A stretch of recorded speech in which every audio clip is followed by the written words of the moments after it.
YouTube, I am back, and today I'm reviewing the Snap-on Classic 72.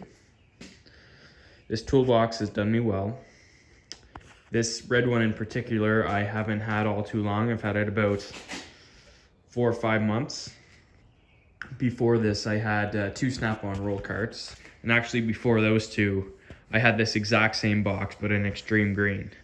To be completely honest, I wish this one was extreme green, but I still love it. This video is going to basically go over how I felt using it, the pros and cons, if it's worth the price, and honestly, some of the features I love the most.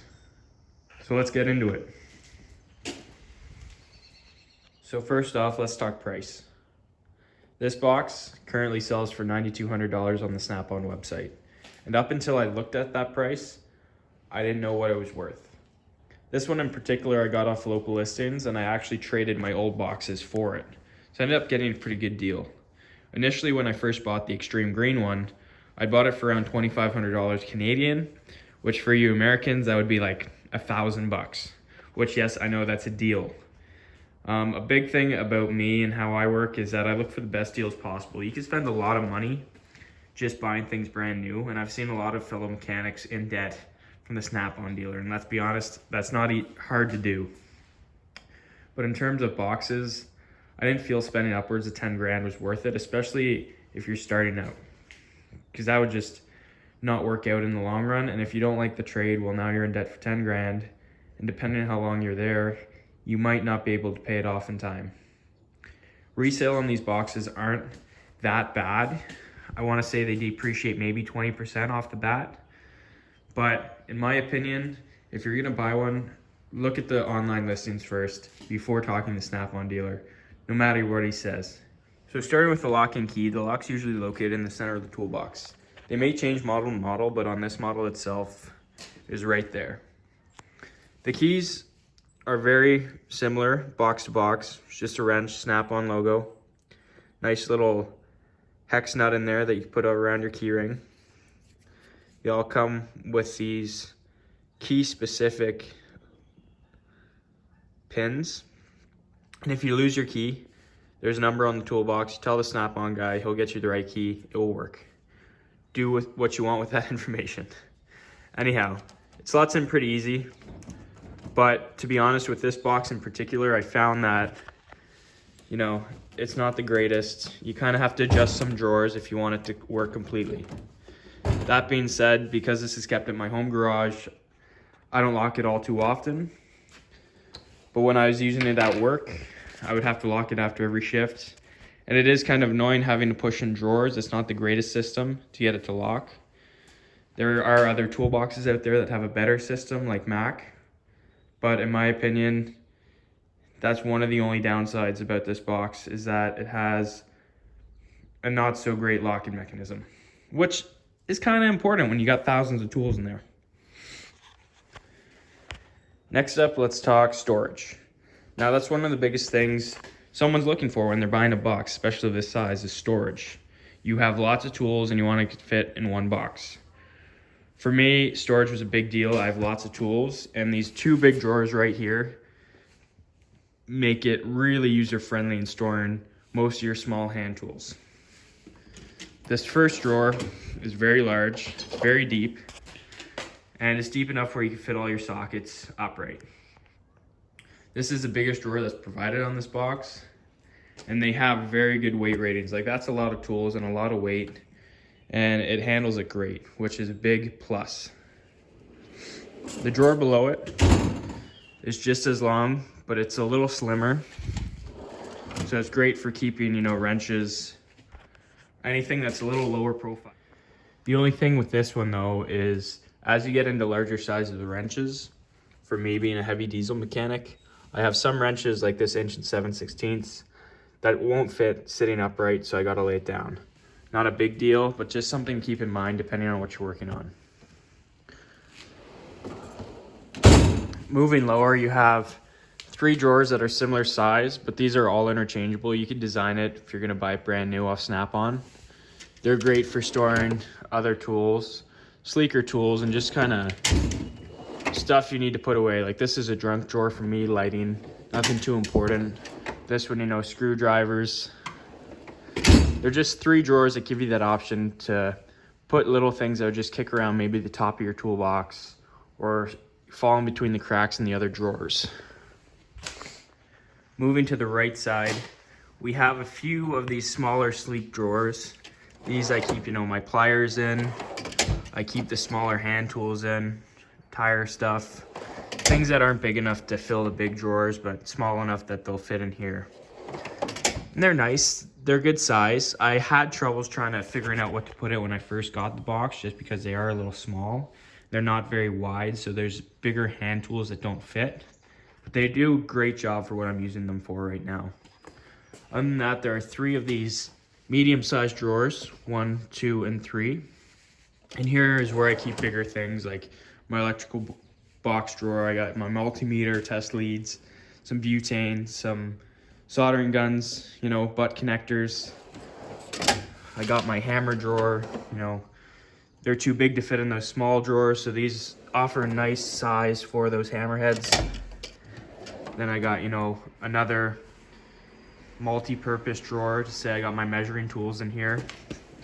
Gives you the nice stackable option too for these sleek boxes. It's not too small where they won't fit, but it's also not too big where it's taking up a lot of space. And then you got this other one at the bottom, which is slightly larger than these medium-sized drawers. So this one I just fill with pullers because it is big enough where they won't be interfering with closing, and it just provides a nice area for them. Starting on the left side, we have a small drawer, a medium drawer, and a big drawer. The small drawer, I just keep smaller specialty hand tools in there. Line pullers, snap pliers, you know, it's partially empty. It's one of the drawers that I don't really have a use for just because it's too small. The medium-sized drawer, I keep all my air tools in that I don't use. You'll see later that there's a reason I don't use them. But they're still big enough that it will fit, you know, the 1/2-inch gun, the zip gun. This larger drawer here. It's just big enough where you could set cans completely upright if you have things you want to store. It has lots of deep pockets for like big boxes, big cases like that. You store tapes or rolls. It's just deep enough where it creates a nice little storage compartment. I've seen configurations where people have that same size, but 2 of them, one on top of each other. I've seen some where they just opt out of that drawer. Personally, I like that drawer. It's one of my favorites for keeping odds and ends that don't necessarily are tools, but will sit in there just to be out of eyesight to make your box look clean, but also be right there if you need them. And then lastly, we've got these 2 larger drawers at the bottom. We have one medium size and one larger one. These are the perfect drawers for, let's say, your battery powered tools. I'm a Milwaukee guy, sue me. Works great, matches the box too. And then also all your kits. So this one I actually fit a ton of kits in.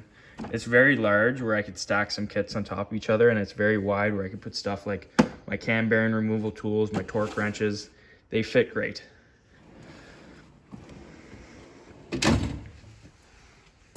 Overall, lots of storage potential in this box.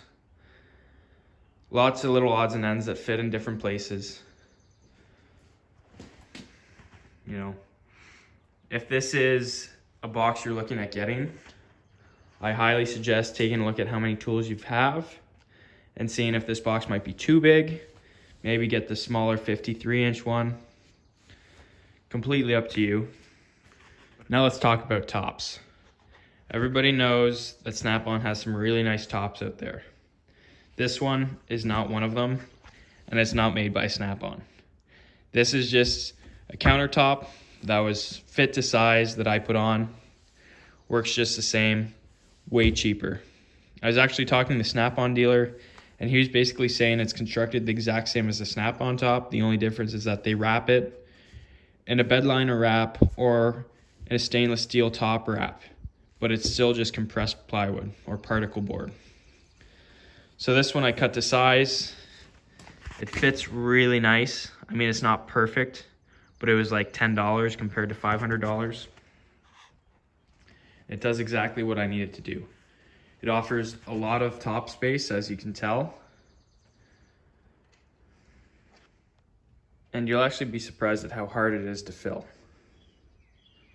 You know, I've used it many times. It's a perfect space for a workspace. You know, you could set documents one side, have stuff on the other, keep track. Obviously my radio fits half of it with still lots of space to spare.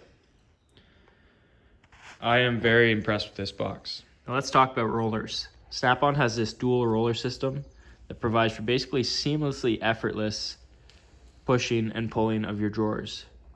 Depending on the drawers, they may auto slide or not. They have a specific weight rating on it, but I could tell you this drawer is loaded and it's handling it no problem. Unless you're stacking like steel blocks in your toolbox, I don't think you're gonna have an issue. The locking itself for the drawers is very simple. Snap-on has this slide mechanism where you just in and out, in and out, in and out. So when the door locks, it clicks into place where it won't be able to come out. But then just by sliding this tab, it unlocks. It's a very good system that works great for this box.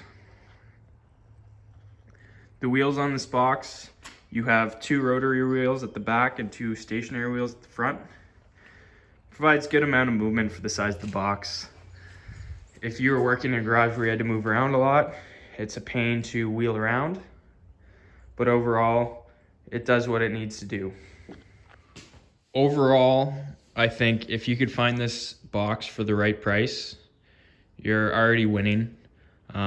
This 73-inch Classic Series retails $9,200, which I think is a con. It's a little expensive, but for the right price, if you could find it, it's a good bang for your buck depending on the deal you find. It has a lot of storage. It has great rollers on the drawers. It has a really good weight rating. There's no sag in any of the drawers when they roll out. And depending on what you do with the top, it could provide a lot of workspace. The wheels on it, they spin great, rotate great. But then one of the only cons I'd say is that it is a long box, it is a heavy box. The extreme green one that I sold because I was working in a space that had me mobile going bay to bay. And it was just a lot to push around and very heavy to push around. If you're gonna be working in a stationary bay where you know you're not working, this is a perfect box. Otherwise, if you will be moving around in the garage, it might not be very friendly to move or turn. Otherwise, this is a solid box. I'm happy I got it. And like, comment, and subscribe. Let me know in the comments what you want to see. Maybe you saw some tools in my box you want me to review. And as always, thanks for watching.